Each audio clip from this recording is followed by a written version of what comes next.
It's time to have an extensive conversation about the concept of resilience and what it truly means.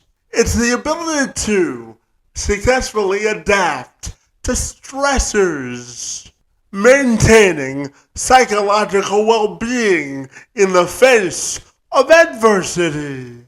It's the commodity we all reach back for in our darkest of days and our brightest of moments. It's one of the aspects of life that remains undefeated because no matter how old you are or how many degrees you have on a wall, you've often heard me say that we can all learn something from resilience in adverse times. It's your permission structure to bounce back from hardship and come out a better person, both physically, mentally, and hopefully psychologically. For my friend, Matthew Tack, he's got a story of perseverance and redemptive resilience that would rival anyone. He went through a stage in his 20s which was not sustainable, filled with depression, insecurities, and these thoughts, feelings, and emotions ultimately had to be reconciled with, and Tack almost lost his wife at the age of 26 in an effort to save his marriage and ultimately his life. He decided to enter a Celebrate recovery program. At the end of these 90 days, Tack found both purpose and passion for his life. He is now the father of 3 adorable little girls, and as for his marriage, it has now spanned a total of 12 years, proving that you're always capable of a redemption story. He's an entrepreneur with multiple businesses which focus on human longevity and optimizing performance. He joined me this week to have a conversation about mental health, how he works with his business partner, Dr. Alfred Alessi, to form a growing movement of people who are fully fueled. I'm Kevin McShann. Let's have this conversation.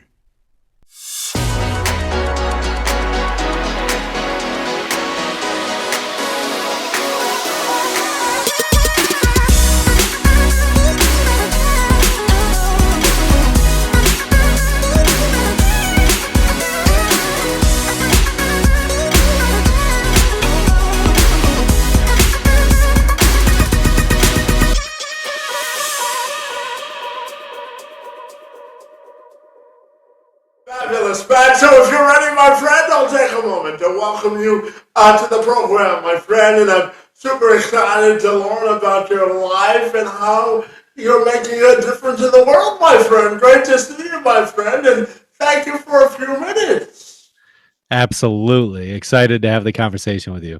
Absolutely. So, man, I wanted to start our conversation by asking you about your definition of being humble in life, my friend, because I know that you've had quite the journey in life. So, I'm curious to ask you, what's your definition of being humble, my friend?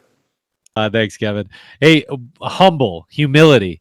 That's something that definitely hits home with me for sure.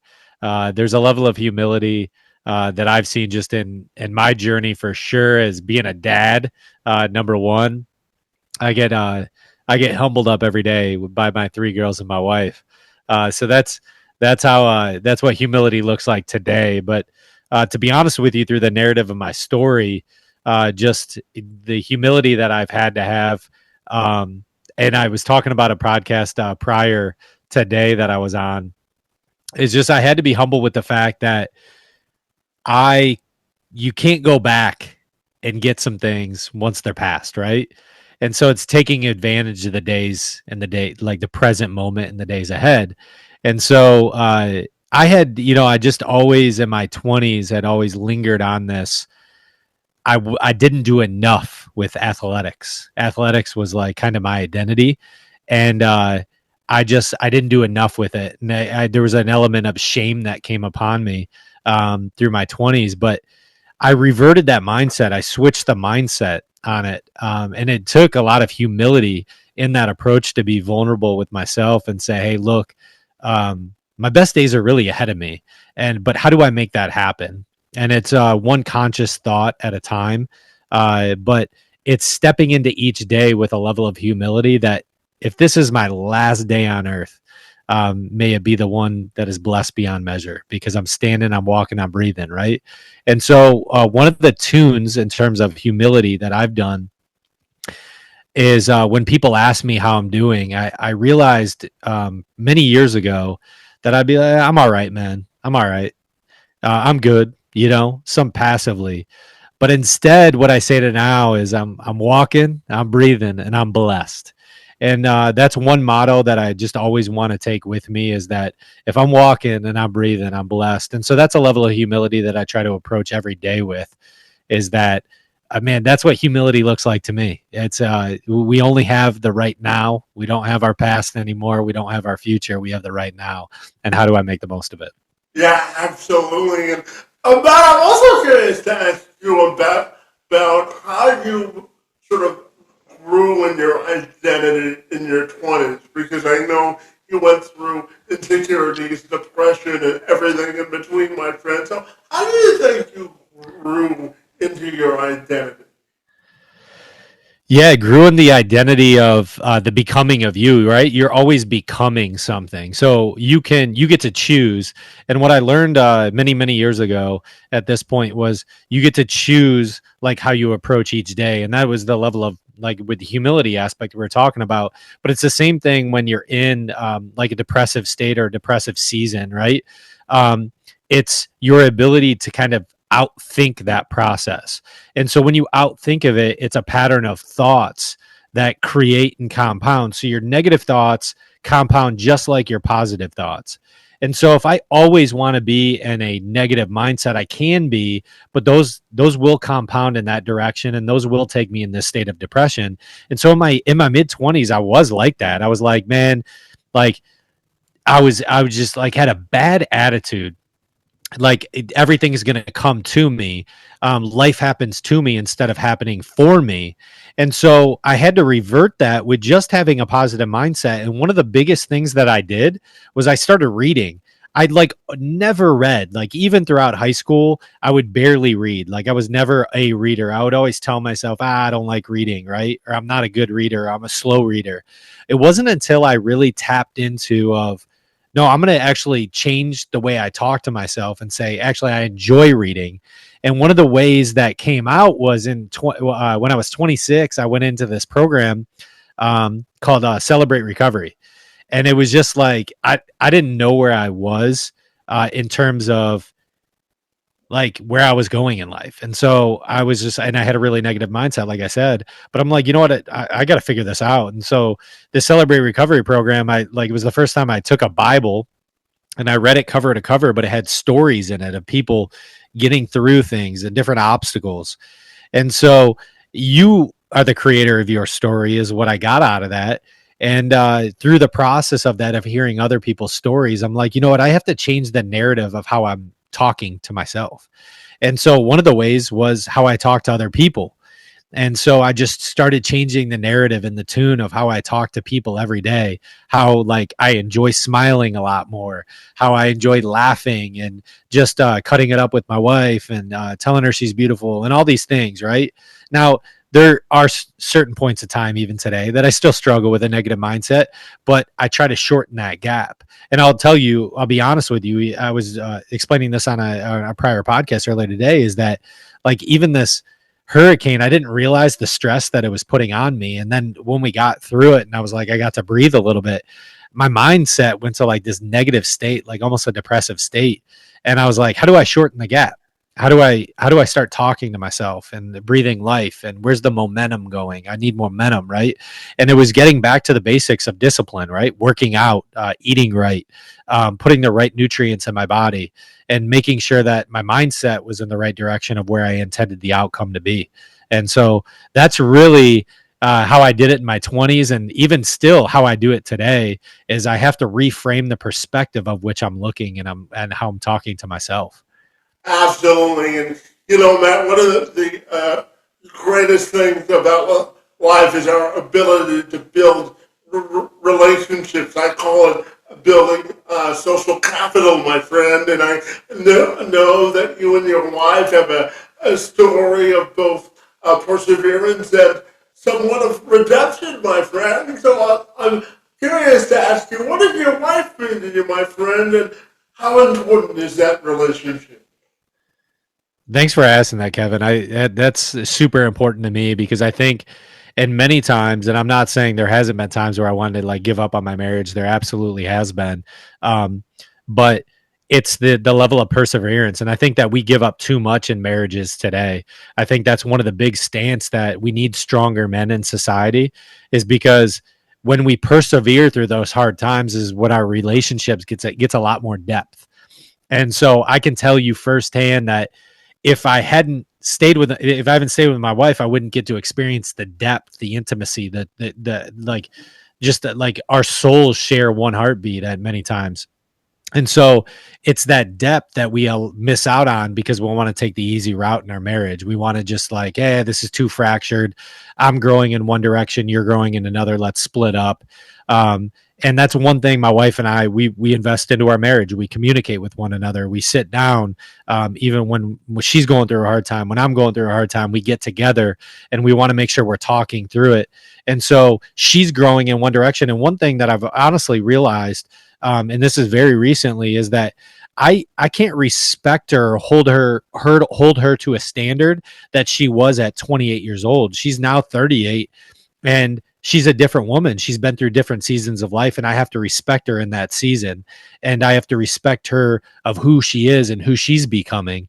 So there's a big importance to that in society today, that a lot of men are just soft and they want to give up, and they're like, I'll go make money and I'll forget about the relationship at home.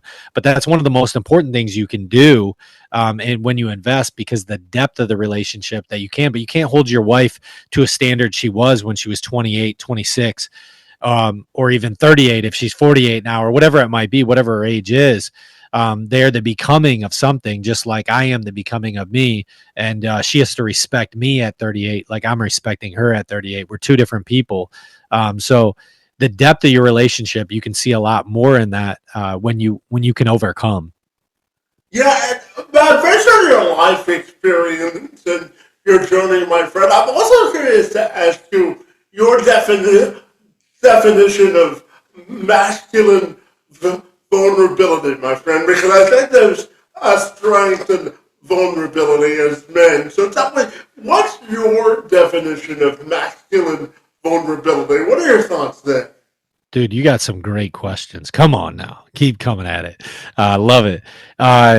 So, masculine vulnerability, that's like one of that's just such a strong topic in today's world that many people want to defer from, right? You want to, I call the alpha male the guy that's super, super, strong, that's what I love. But at the end of the day, can really listen intently, and then can do things in a relationship where sometimes I don't need to take the lead, right? I can let my wife take the lead. Sometimes I do need to take the lead and take the reins and be like, hey, this is the way we're going. Like, this is, but it's the vulnerability perspective of like, I can let a woman lead. Like, I don't have to, if she's better at something, I can be elevated by her, and she elevates me every single day. In fact, she brought a book to us the other day that we're reading together, and I was like, "Thanks!" Like, I mean, it was an awesome. She fell asleep to it last night, though. Hey, Kelly, if you're listening to this podcast, falling asleep while I'm reading you a book, but I mean, it's a book that's bringing us together because it's really the first chapter was phenomenal, and we're doing that together, right? And I think that's a level of vulnerability, right? Is being able to communicate with your wife, not with dudes on the golf course or with talking about like things probably you shouldn't have when you should be talking them directly to your wife, right? It's not always a lot of times when you go through the seasons of marriage, um, is that there's like a lot of complaining that goes on behind the scenes. But really, when you deal with things head on, is when that level of vulnerability be like, hey, I'm not in a good place. And I've come to my wife a few times saying, hey, I don't think we're in a good place. Can we get through this somehow? Can we figure this out? That's true vulnerability. It's not going to your buddies and trying to escape playing 18 holes on a golf course or getting away all the time so you don't have to be around your family. True vulnerability is saying, hey, I want to meet this head on, and I want to make sure that we can come together in this and make sure we rise together. From the ashes we rise, right? So that's really, I think, what true masculine vulnerability looks like in this day and age. There's a woman that wrote this book, Brene Brown, Daring Greatly. It's a phenomenal book, but it talks all about vulnerability, and it doesn't really scapegoat the man. It's myopic in the viewpoint of a man and a woman, and how vulnerability can be a superpower. And so I think that men try to skate around that of like, it's weak. But at the end of the day, I think it absolutely is one of our greatest superpowers when we can expose that, be vulnerable, and we can elevate ourselves and our families. Matt, now I want to talk about the concept of reinforceable resilience. And to get this conversation started, I'd like to use myself as an example. When I was born, Matt, I was diagnosed with spastic quadriplegia cerebral palsy, and at the age of 9, I was told by a doctor that I wouldn't be able to walk for the duration of my life because of the severity of my cerebral palsy.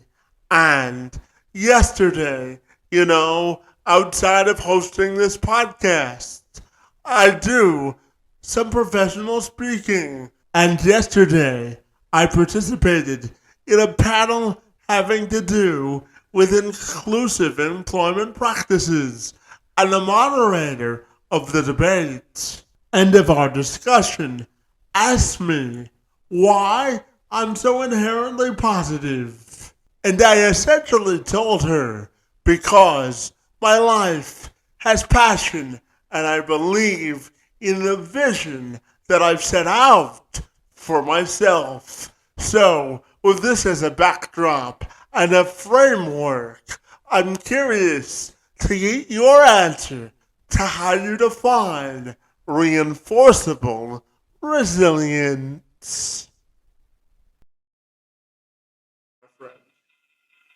I mean, Kevin, you are the walking standard of what resilience looks like. You put tears in my eyes and a smile on my face right now.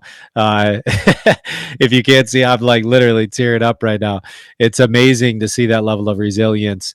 That's exactly what resilience is. It's a day by day thing. I mean, we even talked about it. So I just talked about it in my marriage, but even at like in work, right? I'm an entrepreneur, and not every day, it's one guy said being an entrepreneur is like standing in front of a bus and getting hit over and over and over and over again. Entrepreneurism is not for the faint of heart, but there's an element of resilience that you have to fight through, and so there's that. True resilience is, bottom line, not giving up, right? I'm not going to give up. I'm not going to give up. Like, I'm not giving in. Some people may want me to give in. I'm not going to give in.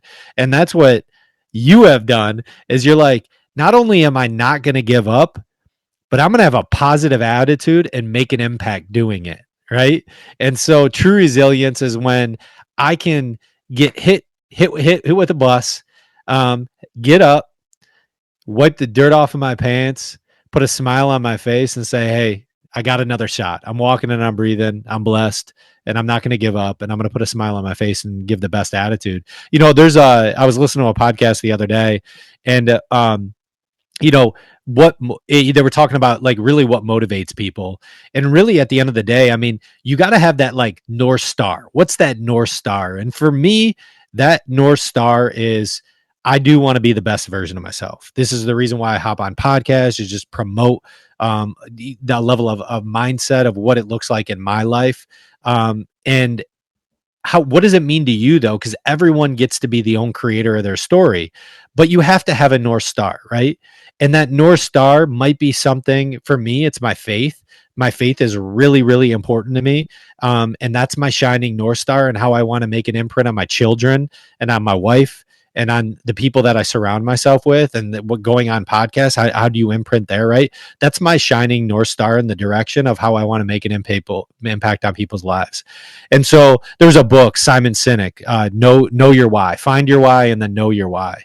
And one of those big things is just like that guiding north star that you can build into your life that says, hey, like, if all else fails, I got that north star. Like, I'm going to keep moving in that direction, right? It might look a little different, but that north star is where I'm going to keep moving. And so that's just that I think that's in essence what that element of resilience looks like. And you definitely are a shining figure of what resilience look like. Man, you are super intelligent too. I love it. Thank you so much for having me on this podcast. You're welcome, my friend, and thank you so very much for the ever so kind compliment, my friend. I'm not worthy of such accolades, but I'll take it when I can get them, right? Shameless promotion whenever we can, I'm kidding, but that's very kind of you to say, so I want to thank you for that. But my friend, I want to know about the movement that you're creating. It's called To Live Life Fully Fueled, my friend. So what's the movement about it? Tell me about the podcast too, my friend.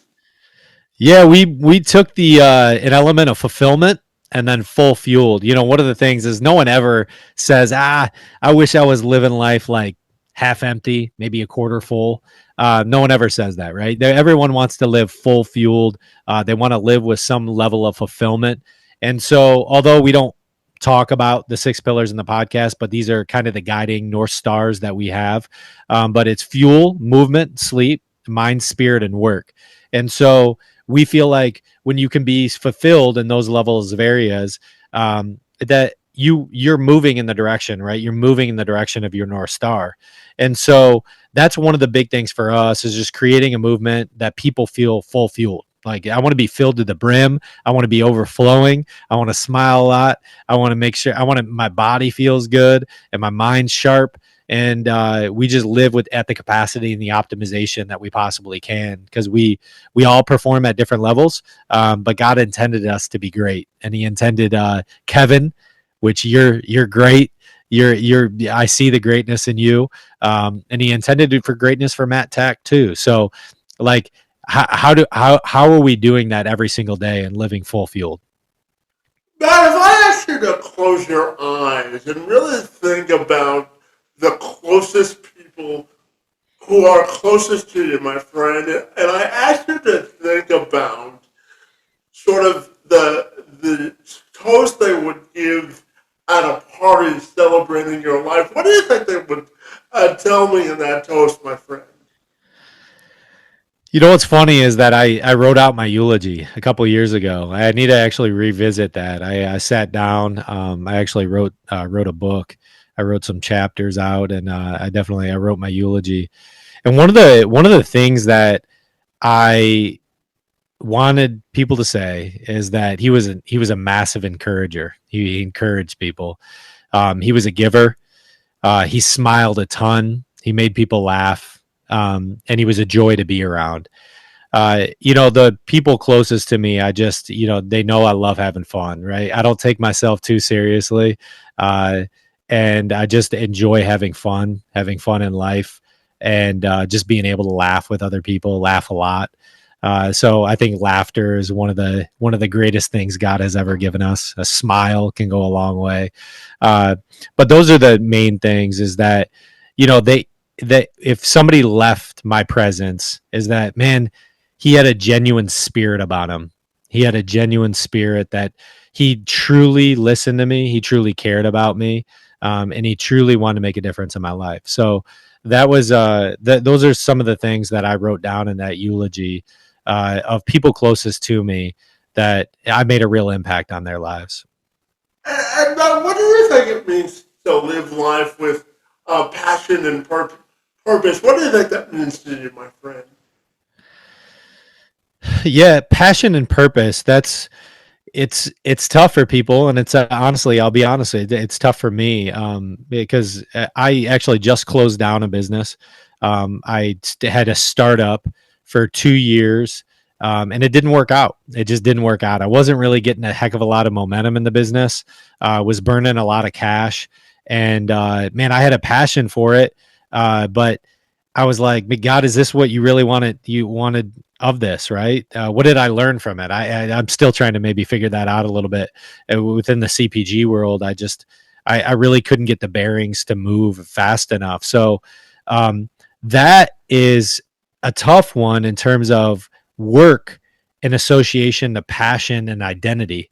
But the one really cool thing that I've kind of seen through this entire process is that my detachment from that, right? My detachment from my value and identity associated to work and money and pleasure and play.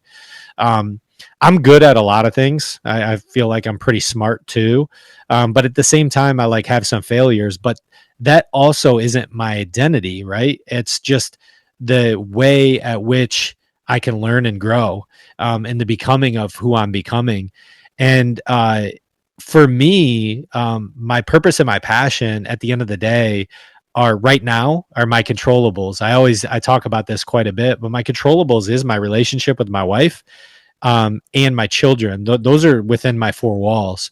And if I had to look at the end of my life, I would definitely, I would for sure want to make sure that all my children are there and my wife is there, right? If I die before my wife and die before my children, right? So I would want to make sure that they are there. And how do I live with a passion and a purpose, that they can see? And so one of the things that I started doing, probably about 3 years ago, is I started putting my kids down at night. Every night I go into their room. Just about. Some nights I do get home a little bit later and make sure I give them a kiss. But I look into their eyes, and I make sure that I tell them about them. So Ed Milet did this, and I got this from him. So I'll give a shout out to him. But um, I asked them, Genevieve, can I tell you about you? Melina, can I tell you about you? Emery, can I tell you about you? And then I just go through some of the uplifting things that I see. They're leaders. They're so smart. They're friends. Thank you for being such good sisters to their sisters. And then I also say this. I was like, thank you, God, for letting me be their daddy. And so that's some of the big things as far as the intents and the purposes and the passion that I have, is that my association to work, yes, I want to make sure I improve the lives of people at our clinic and that everyone that comes through our doors. I want to make sure that I'm making money to preserve for our family and protecting that. But man, I also want to be present and live with a passion and a purpose. So one of the big things is I want them to see how hard I work and how I dream, so they can see me sacrifice a little bit. But then I also want to be present with them, because at the end of my life, if I had to sit down and I'm on my deathbed at whatever age, 85, 90, 100, or whatever it is, I would want to make sure that my girls are there, right? One of the best definitions of success is that when I'm well off, later in life, and my family still wants to come home for Christmas, right? I don't want that joy to be taken from me. And so these investments and this purpose and intention that I'm living with right now is very much family oriented, because I want to cultivate that environment that they want to come home for Christmas. That's their happy place. And so how am I cultivating this home as a place of peace and protection, that they love and preserve that, and with a high level of integrity, that they want to come home at Christmas and they want to see mom and dad. So that's living. I feel like right now, for present for me, is just living with a real intention of how I'm raising my children, how I'm treating my wife, and how I'm treating myself at the end of the day. Yeah, absolutely. And Matt, I know that you help people with dealing with their pain and helping them reach their high performance health goals, buddy. So tell me about your practice and how you do that, my friend. Yeah, for sure. Thanks for asking that. So we have a practice here in Tampa, Florida, that is based around functional wellness and root cause healthcare. So we take a little bit different approach, proactive or reactive. It doesn't matter. We take a corrective action. So it's going to be through chiropractic, soft wave technology, decompression. We even have cold plunges and infrared saunas in there.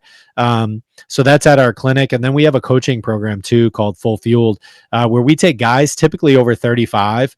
And then we do, we take get them in touch with docs to get their blood work done, see where their testosterone levels are at. We program some nutrition in for them, and then we start packing on the muscle. So we have a unique app that basically builds in their program focused on anabolic programming to build muscle. So we do mindset, nutrition, and muscle is our three key kind of initiatives that we focus around Full Fueled. Curious to ask you about purpose-driven people, and I know I asked you about purpose and passion in your own life, but I'm also curious to ask you, how do you define that in people when it comes to living a full life, and how is it related to our human performance? How do you think it's interconnected? Yeah, such a good question. A lot of it comes down to this in its complete presence, right? So when you are making decisions, are you making decisions um, for the betterment of the future, but like with intentional thought about like the present, the right now? Because all we really have is the right now. When we think about it, we're not guaranteed tomorrow. Um, and there's so many people. I mean, one of the a book that I love, an author, John Roon, wrote the book Giftology. It's a great book, and it's all about like gifting with to people, and really thoughtful gifts.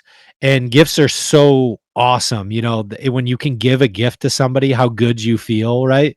Um, and so he wrote this book. He died at 43 years old. A really healthy guy, collapsed when he was on vacation. And I was thinking about that because it happened a few weeks ago. And I was thinking about that, and I was like, man, like a healthy guy, 43. And so my thought process was like, man, the now, right now, right? And purpose driven people, right? How am I purpose driven in what I'm given right now? Like, what is the right now? And so many people want to think about the past. Well, our minds want to be on the future all the time. But like, what is right now? Like right now, that like, how can I be purposeful right now? And so one of the big things that I think that's really awesome to think about, and something that I said on a prior podcast again earlier today, was how you're making those small decisions. So as I mentioned, like we went through a hurricane, and on the outset of the hurricane, I like for some reason I was going through this real like apathetic, slight depression, and I'm like, man, what do I need to do to get out of this? I'm real like humdrum right now, and what I said, I was like, I got to get back to the basics. Like, I got to get up in the morning. I got to read. Read last night, right? Have a point of reflection period. But then I got to get my workouts in. I got to get back to the basics, the habit structures that are ultimately going to propel me forward. And so that's one of the big things how am I eating, right? That's one of the big, how am I being purposeful in my eating? Am I just eating to eat, or am I eating with like my high protein targets because I have protein targets every day. Like I'm super disciplined with that. But when we were during the hurricane, I wasn't. I was like, I'll eat, I'll do this, I'll do that. And so eating is you can be extremely intentional and purposeful about what you're putting into your body so you can be more optimized, right? Working out is another big thing. Like, how am I being intentional about moving my body? Am I getting outside every day?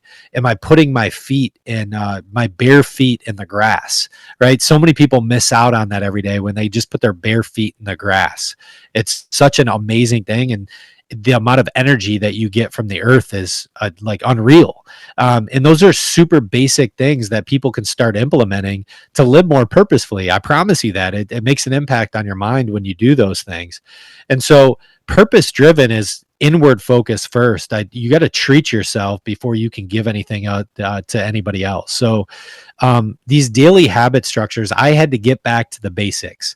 And so I got back to the basics, and now I'm, weeding myself out of this, of the mindset of, hey, God has intended me for the now and to be very intentional and purposeful right now. And what decisions do I need to make that happen? And so one of the beautiful things is my assistant scheduled this podcast with you, and this is purposeful and intentional, and I'm having an amazing time doing it. So again, thank you. I appreciate you. Yeah, and Matt, I'll get you out of here in a couple of minutes, but I have a couple more questions for you. And the first, my friend, I want to build on the idea of creating good health habits because I think if you do that for your health, it also translates into your life, my friend. So what do you think is the key to creating great health habits, and how do you think they're interconnected to living a great life? What are your thoughts there? Yeah, we always focus in full field. We always focus on, your shopping list. What is your shopping list? What are you picking up? What are you putting into your body every day? And because it really comes back down to that. How are you fueling yourself? The next thing comes is movement, right? It's just like pure movement. Are you getting outside and walking? Are you just getting outside and moving around and just being around other people? Because I believe we're interpersonal people. We aren't meant to be like inside and not doing anything. We need to like be in conversation with people and collaborating. And so that's what I love the idea of like podcasts. It's all about collaboration and just the interpersonal, getting different perspectives with different people. So that is a big thing, but how they're interconnected by the evidence of doing it consistently. When you do things consistently, it doesn't matter what you do, but like there will be results from it, right? And so if it's good habits, you'll have healthy results. If it's bad habits, you'll have unhealthy results.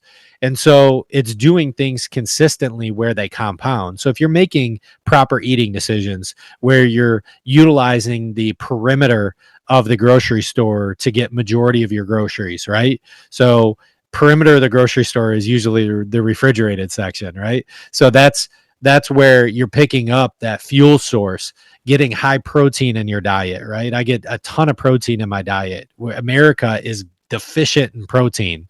I'll tell you that much. We need more protein in our diet. So how do we do that, right? How are you incorporating more chicken, more lean red meats, whatever that may be? I get a lot of yogurt in my diet. I love Greek yogurts, right? So, and then ultimately, how are those optimizing the rest of your lifestyle? And how are we moving on a daily basis? And that really, in and of itself, like those things then reverberate and translate to new activities that you'll want to grow with, right? Then it becomes like, how do I read a couple pages of an awesome book every day, right? Reading is an amazing tool. How do I do that? That allows me to grow a little bit more, maybe learn new words. One of the things that I've been doing for the past couple of years is I have Spanish on my phone. So instead of wasting time scrolling and doing other things, I'm putting a new language skill set in my repertoire. And so I know about probably about 2,000 or 3,000 words in the Spanish language now, albeit poco a poco, little by little, but at the same time that's compounded growth. So I try to do things that ultimately with a level of consistency that compound, that allow me to grow into the becoming of me, right? Because at the end of the day, we're the narrator of our story. And Kevin, like seeing you, you know, you could have chose a different mindset, right? But at the end of the day, you're choosing a mindset to hop on stages to empower other people to get asked that very question, right? How are you? Why are you so resilient, right? And then you're able to answer that, and you're able to impact everyone in that audience, including myself being on your podcast right now. So, like, that is what it's very basic, and it's in our habit structure and our DNA in terms of it's simple decisions, right? Simple decisions compound, they create that consistency and then ultimately make the becoming of us.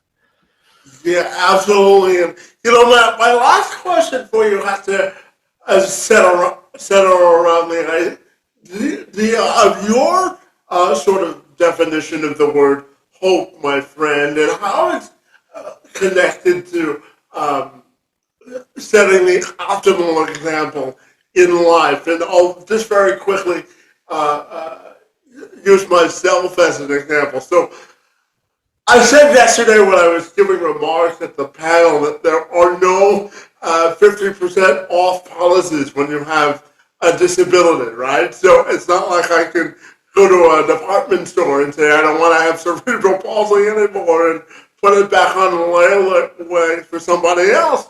And they asked me yesterday, why are you consistently positive, as I said? And I told the audience of employers there, Matt, that I have limited time for excuses because, in my view, excuses are deterrents to progress, my friend. So I'm curious to ask you to end on your definition of the word hope and how it's sort of interconnected to setting the optimal example for others to follow. What are your thoughts there?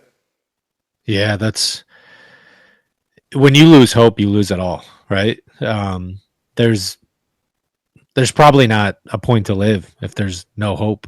Like hope is everything, right? And when you think about the true essence of like hope, there's hope that things improve, that there's hope that there's something bigger than yourself out there, right? And hope is always one of those things that we have in the back of our mind, our subconscious. Like there's always the hope, but then we don't really want to go there, right? We don't want to go to the depth of what is the hope, right? To make that a reality. Because the thing is that there's a manifestation in hope too. And a lot of, but you, with that level of hope, we have to go through maybe some level of discomfort. And it seems like you have done this, and I'm not even saying that there are probably days that you do question, right? I don't know if you're a Christian, but you're like, God, why did you give me cerebral palsy? Like, why me? I'm a really intellectual guy. I could be utilized. I could be used if you just didn't give me this. I could be used a lot more. When in fact, you flip the script, and then you're like, well, it's almost as if you probably said, thank you for giving me this so I can make more of an impact, right? And so then you gave that driver more hope, and then there's a new manifestation of the becoming of Kevin, a bigger, and there's a bigger level of hope, and the hope arises, right? Hope gets bigger, like the more you think in that perspective. And so you can minimize a level of hope too, of it being maybe short-sighted. Just, hey, I'm gonna get, if as long as I get through today and just get through tomorrow. That's a little bit short-sighted hope. And then there's like this dreaming element of hope, which it's good to be in. But hope is just, it's a fundamental tool that can be used. And then also what I love about this perspective of hope is how it intertwines with faith, because in my eyes, where you can intertwine hope and faith, I can detach from the outcome of like maybe the hope of that. So when I think of like my faith is that God has the power to control it. And so I give this example quite a bit, right?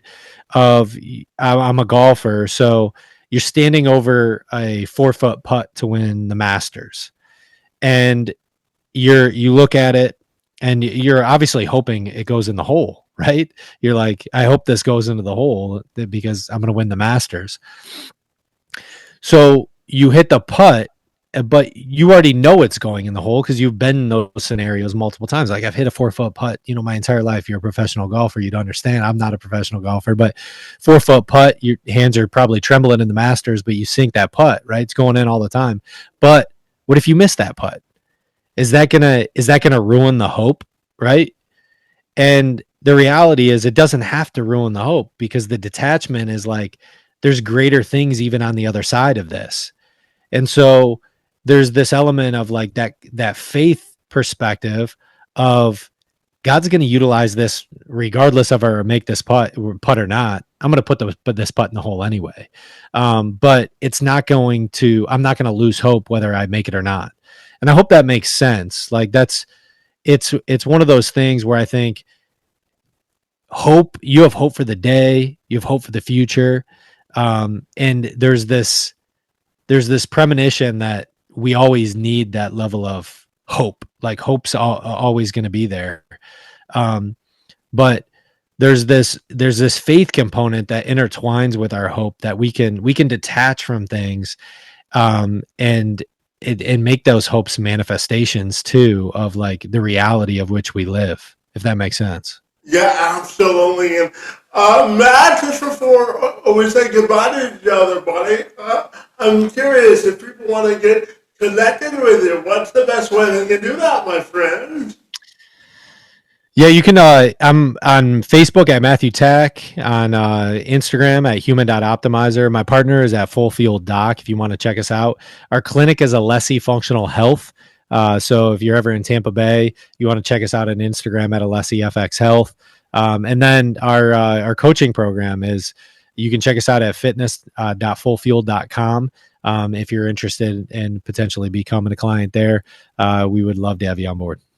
Well, Matt, I have to tell you, I'm smarter for having this conversation, my friend. I want to commend you for overcoming your balance of adversity in your earlier life to become a shining example on the beacon of the hill for others to follow, my friend. Your story is certainly inspiring, my friend, and I want to thank you for trusting me to help you share it this afternoon. Thanks for the time, my friend. It's most appreciated. Oh, Kevin, it's my sincerest pleasure. It was very much appreciated and time well spent.